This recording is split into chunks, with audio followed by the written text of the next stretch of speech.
What's up, guys? Well, this is a night that I've been waiting for quite a while. I am very excited for this Triller event tonight,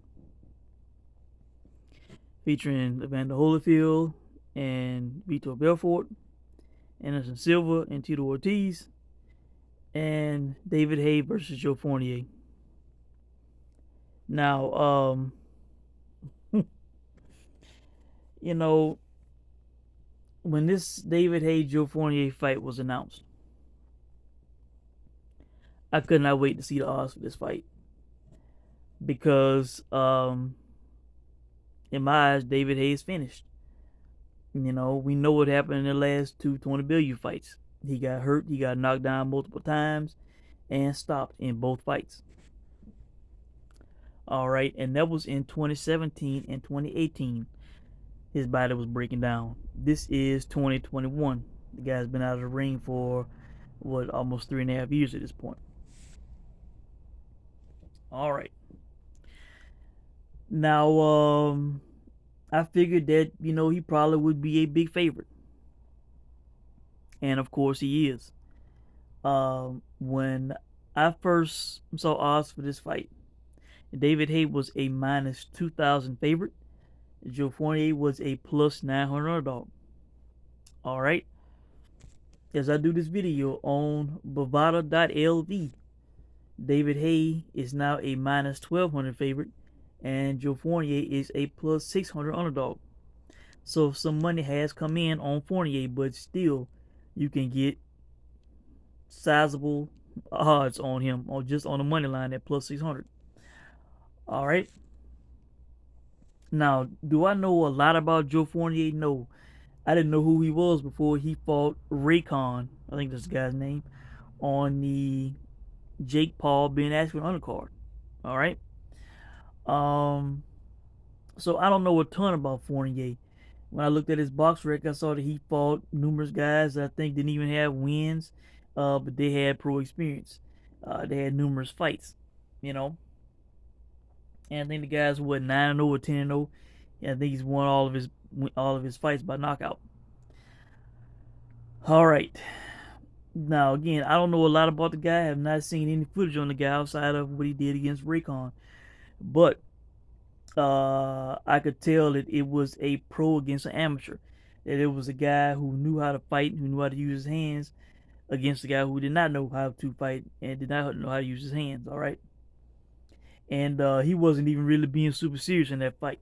He could have destroyed the guy if he wanted to, but he kind of taking it kind of easy on the guy and stopped him. All right. Now, um, as far as I'm concerned, it was worth playing this fight because hell, with David Haye being so broken down physically as he is, why not play the big odds? So he could have another injury in the ring and profit off of it. Not even throw a punch or get hit, and he could get hurt in the fight and get stopped. You know, um, but just the way the guy is broken down, man. I want to read you guys an article, and I basically stumbled across this today because they released props for this fight, um, round betting props. You know, I had already gone in on the money line on this fight, but once I saw the round props, I was like, man, this fight is a gold mine, guys, a gold mine. A super rarity in sports betting. All right, as far as I'm concerned, um, on a guy this broken down, a guy who should not be in the ring anymore. You know, these kind of odds you can get on Joe Fournier round by round. All right, in round one, Joe Fournier to win plus 5,000. Round two plus 6,600. Round three plus 5,000. Round four plus 6,600. Round five plus 5,000. Round six plus 8,000. Round seven and eight both plus 10,000. All right. Um, You know, you don't have to wager a lot of money, and you can get great profit. You know, if you put a 10 on the plus 5,000, you will win 500 and get your 10 back. If you wager 20 on a plus 5,000, you will win 1,000 and get your 20 back. You know, these kind of big odds for such a small wager against a guy who is broken down. All right. Now, as I was saying, I came across something today and I want to share with you guys. All right. I was curious as to what round Bellew stopped David Haye. You know, I kind of had in mind to wager, rounds 1 through 4 with these high odds. All right. And I was curious as to what round Tony Bellew stopped him. All right. It was round 5. When I did a Google search, I came across a article. All right. It's on GiveMeSport.com. The article is titled "David Haye Knew His Career Was Over at the Start of the Tony Bellew Rematch." All right, this was published on January 6, 2020. All right, so this was almost 2 years ago that this was done. All right, these are words coming out of David Haye's own mouth. All right, okay. The article says that David Haye has admitted that he knew around 35 seconds into the rematch with Tony Bellew that his 16-year professional boxing career had come to an end. All right, this is a man admitting what almost 2 years after the fight that just 35 seconds into the fight he knew that his career was over. All right. Now, I'm gonna go down to his quotes that they have in this article. All right. I knew about 35 seconds into the first round of that second fight with Tony Bellew that this was it, Haye told the Daily Star as per Boxing Scene. All right, here we go. It just felt all wrong. It was really weird. I've never had it before. It just didn't feel like a boxing match. It felt really strange. I was kind of posturing and hoping something would click into how it always was, and it just didn't click in at any stage. And by the way, before I forget, if you want to, here on YouTube, you can type in Bellew Haye 2 highlights. And there's a video, it's like a 3 minute, maybe 13-second video that's up. And you can look at how David Haye looked in that fight. He looked terrible, man. That when I saw that, it convinced me even more to go in on this fight. He was moving around the ring like a grandpa, you know. He looked terrible. I was like, man, I don't remember him looking this bad in this fight. I guess as I saw it in the moment, I was into who was gonna win and what was gonna happen. But looking back at how he was moving in that fight, you know, over 3 years, almost what 4 years later, man, he looked terrible, and that was in 2018. All right, now let's continue. Even in the early rounds, the rounds I was winning, it just felt that everything was an effort. All right, even to move and bounce, it was all an effort. I'd see opportunities after they'd gone, whereas before I'd see it and just deal with it. So he's admitting that he couldn't even take advantage of opportunities that he saw. It was an effort to move in the ring. All right, but it just got to that point where I just couldn't see, and it was too late. Where I normally slip in and counter, I was just getting hit. This was in 2018, guys. This is 3.5 years ago. It was a feeling I've never had before and would like to have ever again, to be brutally honest. All right, and as I say that, Joe Fournier said that how, when they were talking about having this, when somebody asked who would win, and Joe Fournier said he would win, and how David Haye basically wanted to have a sparring match behind closed doors. And Joe Fournier was like, no, he wanted to get paid for it. And once the opportunity was presented, and he basically threw it in David Haye's face, it was like he had to man up and take it, you know, because of the debate that they were having, how David Haye was going to put him in his place and all this and that. And according to Joe Fournier, I think I was hearing this on an IFL interview. He was saying that David Haye, he had a very short amount of time to kind of prepare for this fight. You know, and the guy appears to always be in shape. I think that's just he a workout warrior and genetic freak. But as far as being in boxing shape, it would not surprise me if he. I'm pretty sure he probably not even sparred for this fight. He probably just did some workouts, maybe moved around the ring a little bit, and that's about it.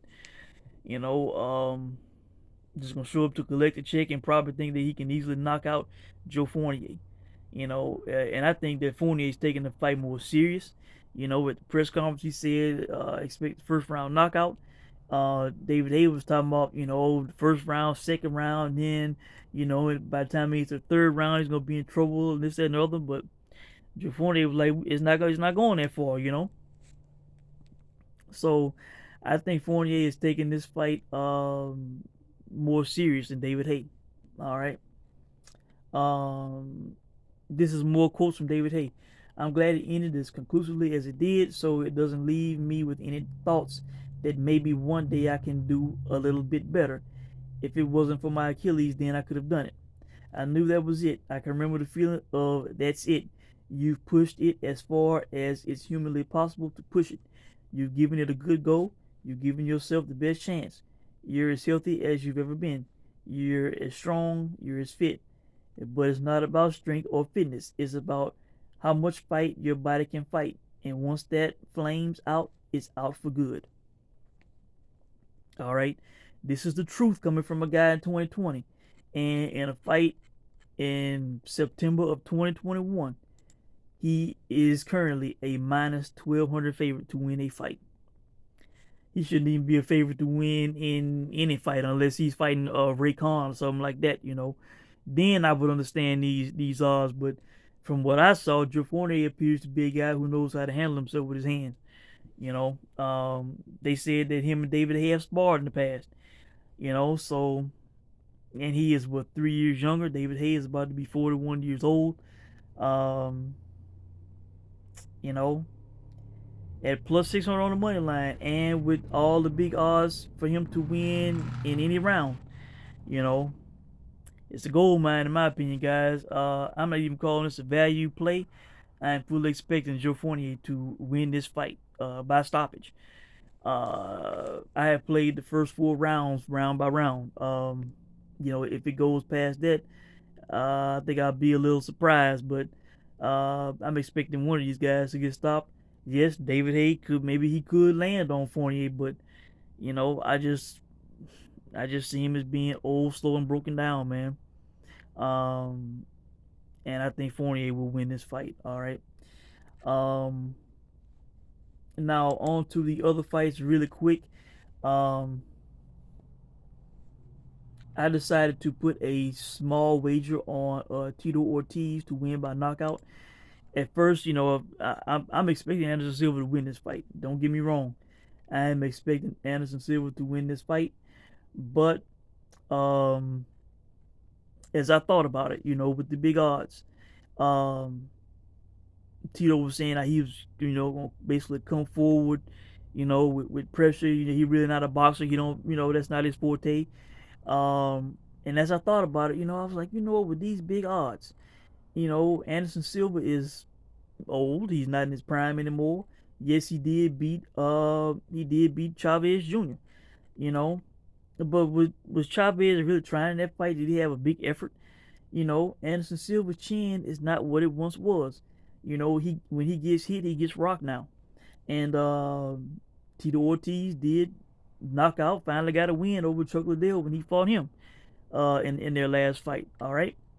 So I just thought, what if, what if Tito lands a flush shot on, Anderson Silva? You know, will his chin hold up? Could he possibly get stopped? And, at a plus 1,000, Tito Ortiz by KO, I'm like, that's worth a small play. You know, a 10 would win you 100, a 20 would win you 200, 30 would win you 300. You don't have to wager, a big on that. And that's the only way he's going to win, in my opinion, is by stoppage. I don't see him outboxing Anderson Silva for 8 rounds. So, instead of playing the plus 700 money line, which you could, of course, to play it safe, you could play the plus 1,000 for him to win by stoppage. All right. And again, I'm not expecting Tito to win this fight. This is kind of a Hail Mary value play. I'm expecting Anderson to win this fight, but if Tito lands on old Anderson, who was what, like 45, 46 at this point, if he lands on Anderson, he don't take punches like he used to when he was in his prime. He was starting to get knocked out late in his career in the UFC. If Tito lands on him, could he knock him out like he knocked out Chuck Liddell? Worth a play in my opinion. All right. Now, on to the main event. Um, Evander and Vitor Belfort. Um, guys, a week ago, maybe like an hour or two from now, I was at a restaurant and I saw they had ESPN on the TV. They were showing the North Carolina Virginia Tech game, I believe, who was playing. And on the bottom, the ESPN bottom line, it said how Oscar had, how he was out, he had got COVID-19, and they said that 58-year-old Evander Holyfield was stepping in. You know, uh, I was laughing out loud. All right, um, I couldn't stop laughing. Um, you know, I was laughing at Vitor Oscar because initially I'm thinking, Oscar Bosley, a Hall of Famer. You know, thinking about Vitor at the end of his UFC run, how bad he looked. I'm thinking easy work for Oscar, right? I was gonna bet Oscar. Then when they had that first face to face, everybody was pointing out, how big a Vitor was, and then it made me realize that Vitor really is, in boxing terms, really he is a cruiserweight. He fought at 185 in the UFC. He also fought at light heavyweight, which is 205. Um, so really he walks around above 200 pounds. Which is in boxing terms a heavyweight. If he cut down, a cruiserweight. All right. So I was thinking about betting Vitor against Oscar, because basically Oscar was fighting a heavyweight. Um, and I could not wait for these odds for this fight to come out. You know, and to my somewhat surprise, Evander was a slight favorite, a minus 130, and you could have got even money on Vitor Belfort. Um, and then they had the props up, right? I went to the props. They had Vitor to win by KO as a plus 235. I was laughing out loud. You know, love Vander Holyfield. He's one of the all-time greats. Gave us great fights and great memories. But the man will be 59 next month. 59 years old. You know, Vitor Belfort was known for having fast hands. You know, as a mixed martial artist. All right. So you got a 59-year-old who cannot have great reflexes at this point. His reflexes have to be shot. Um, his punch resistance is probably not that good anymore either. You know, if he starts getting tagged up against the head, he cannot get out the way. And this was David Haye admitting at 37 that his reflexes were gone. That he didn't have it anymore. That was 37. This man is what, over 20 years older than that. You think he gonna be ducking and dodging out of the way of Vitor's punches at 44 years old? I just don't see it, man. And then you got to take into account, which he was supposed to fight Oscar. I started thinking about, you know, is this possibly TRT Vitor? When he was, on that big time run in the UFC, he was knocking out guys. He was ripped and shredded. He was doing testosterone replacement therapy. Once he stopped doing it, once they banned it, he fell off. His body fell off, and his performances fell off.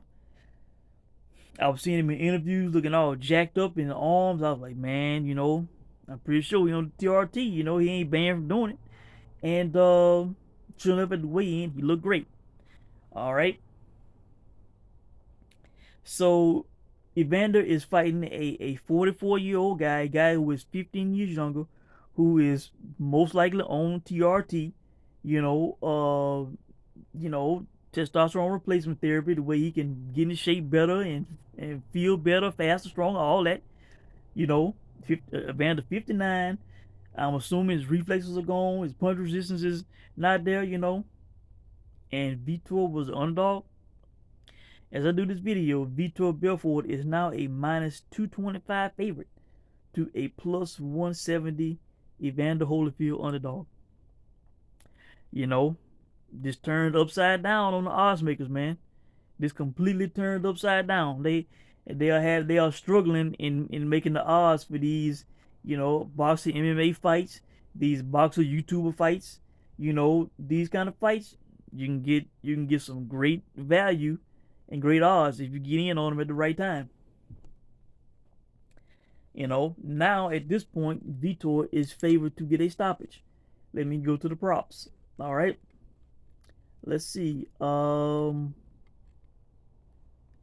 Belfort by KO is at a minus 125. Now at a minus 125, like I said, when this was first released and I got in on it, it was a plus 235 because he was betting the underdog in the fight. You know, going up against a 59-year-old. I know Evander's a legend, a Hall of Famer, all-time great. I'm telling you guys, if he pulls this shit off, man, legitimately, if he wins by a legit knockout, if he wins by a legit decision, that's not a screw job. You know, if he gets screwed and he clearly outboxed Vitor, I will say it and give him all the credit in the world. If he does this, man, this will be one of the greatest accomplishments of his career, and probably of any boxer ever. You know, at almost 59, to be a 44-year-old guy. You know, even if Vitor is you know, a mixed martial artist with a 1-0 pro boxing record. You know, the guy is known for having good hands, man, and being that much younger. You know, if Holyfield can pull it off, I will give him all the credit in the world, man. Because I'm just at this age, man. I'm not seeing him have it anymore. You know, um, and see, this all started to change once they had the public workout and that circulated. The odds flipped upside down, man. People started going in on Vitor by that same night, that same day. Vitor became the betting favorite because people saw that Holyfield was moving slow. They didn't like the way he was looking. I think both guys were holding back at the open workout, but yeah, uh, you know, just I mean the value is not with Vitor anymore, but you know, I got him winning this fight. If Holyfield pulls this off, it would be a big time shocker to me, man. And salute to Florida for you know, sanctioning these fights. You know, California would not sanction this fight. Hey, I said before, guys, if these legends want to come back and fight, hey, let them fight. Hell, just giving us something to watch on a Saturday night. You know, like I said, the current generation, they ain't doing it. They ain't fighting each other. You know, so give us these freak show fights, these fights where we can make some money and have big odds, and you know, curious as to who would win and what's gonna happen. You know, so you know, really that's it, guys. I want to mainly highlight the odds in the Fournier David Haye fight. You know, I think it's a gold mine, guys. I think I'm expecting Fournier to win this fight. You know, David Haye is shot. He admitted that he was shot, and 3 years, 3.5 years after his last fight, you know, where he was stopped, he was knocked down multiple times. He got injured again in the second consecutive fight. You know, I just see it being a gold mine, guys. So you know, let me know what you guys think, man. You know, if you play some wagers tonight, you know, good luck to you. Hope you make some money, and I will try to come on afterwards and you know, talk about the fights, enjoy them, and I'll check in soon. Thanks for watching.